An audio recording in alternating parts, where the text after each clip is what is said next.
Hi, freshmen. Today we are going to look at mentor text number one, and this is our first one for commentary. So anytime we do the first one, it's remember as we call it an instructional read aloud. And so I'm going to show you my annotations, and I'm going to show you how I am breaking this down and what I'm seeing. And you want yours to look exactly like mine so that you know how to annotate a commentary mentor text, excuse me, and that you are ready then to do the other mentor text for this unit. So this mentor text was published on the New York Times website.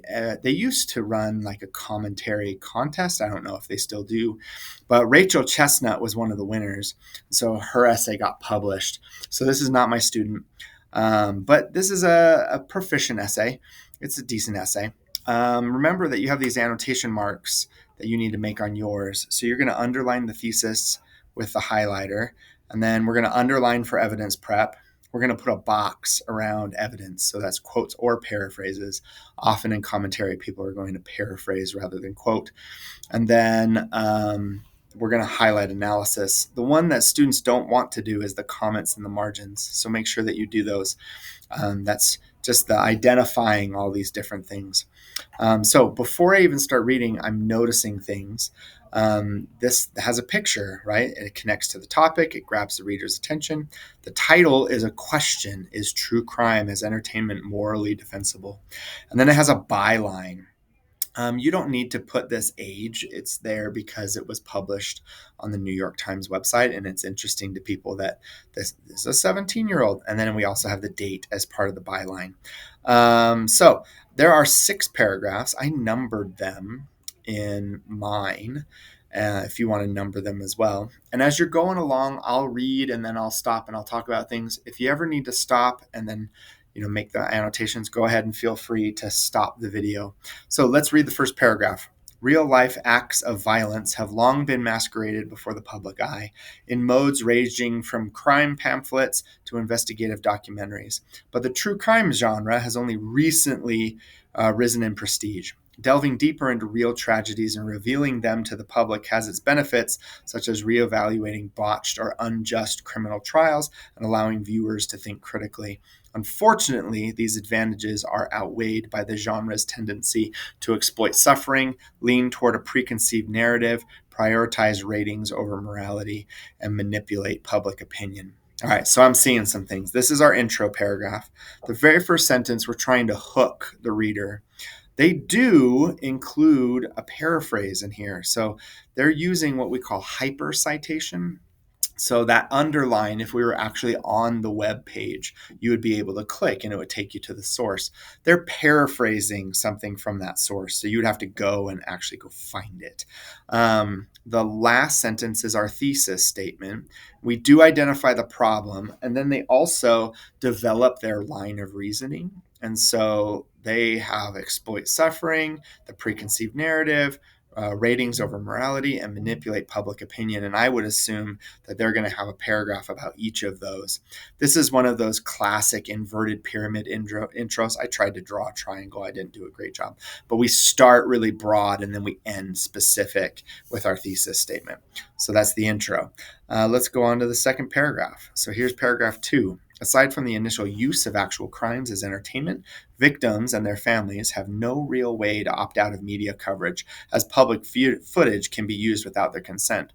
For the sake of the perfect murder story, tragedy is ruthlessly dissected in the limelight without considering those actually affected. Although the coverage of crimes often converts them to tales for public consumption, the prolonged suffering of these victims is gut-wrenchingly real, yet often forgotten by engrossed viewers. So this paragraph is the exploit suffering paragraph. And the point that they're trying to make is that these are real people and this is their real life. So they have a topic sentence, which is fantastic. I wish that they did more to prep this source. So once again, they're paraphrasing. They've hyper-cited, and there's no prep for this. I don't know who the author is. I don't know the title of the article. And that would really help to lead in. So they don't have a lot of like prepping. They do have one sentence of analysis, and they're just explaining it. They're not doing any, connecting. They're not doing any like generating new ideas. So their analysis is shallow, but they do have analysis. All right, so the next one is our preconceived narrative paragraph. So they do have a transition, which is fantastic. So it says, additionally, the true crime genre is inescapably prone to subjectivity.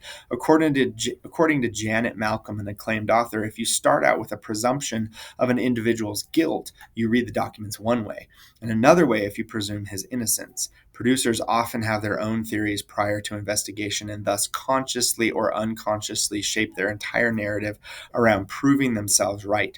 To support these preconceived notions, creators can even manipulate evidence by omitting, underanalyzing, or changing inconvenient yet crucial facts.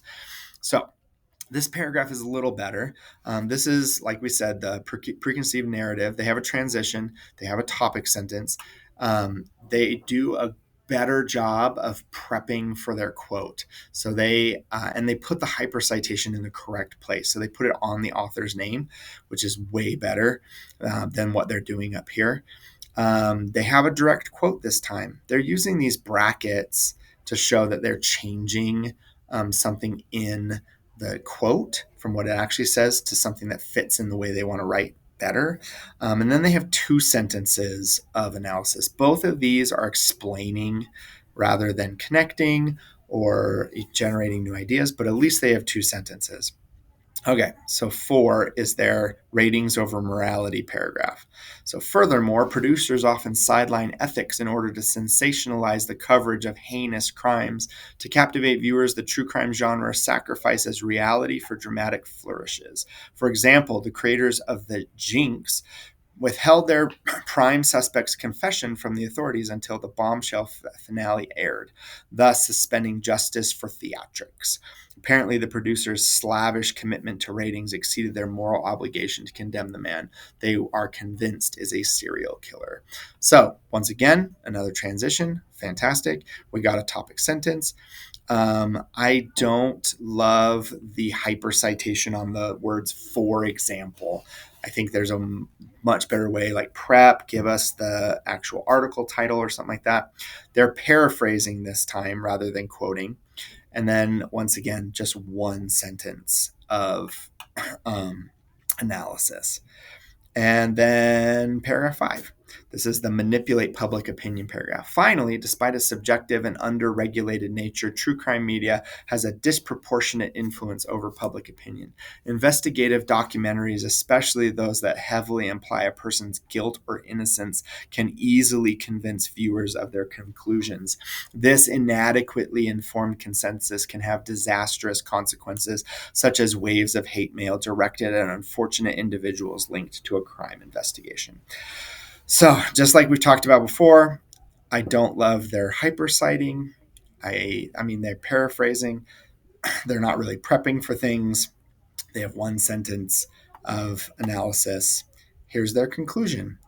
The true crime genre has the potential to open minds and act as a public judiciary review. But in order for it to successfully do so, it must abandon the sensationalization of tragedy for entertainment's sake. Otherwise, its inherent flaws overshadow any possible benefits. Additionally, viewers must remain conscious of what they consume and never accept subjective interpretations as indisputable facts. The conclusion is fine, right? And what we want to do in a commentary is give solutions. So they give solutions for both the industry as well as the viewers, and that's what you want to do in a commentary. Now, the reason I wanted to give you this text is because it was published in the New York Times.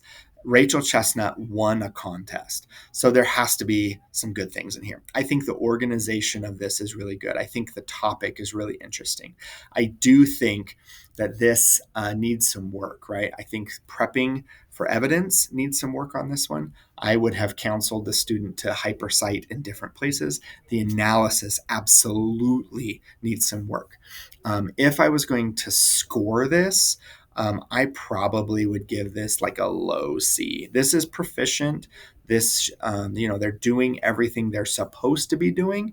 Are they doing it well? No, not really.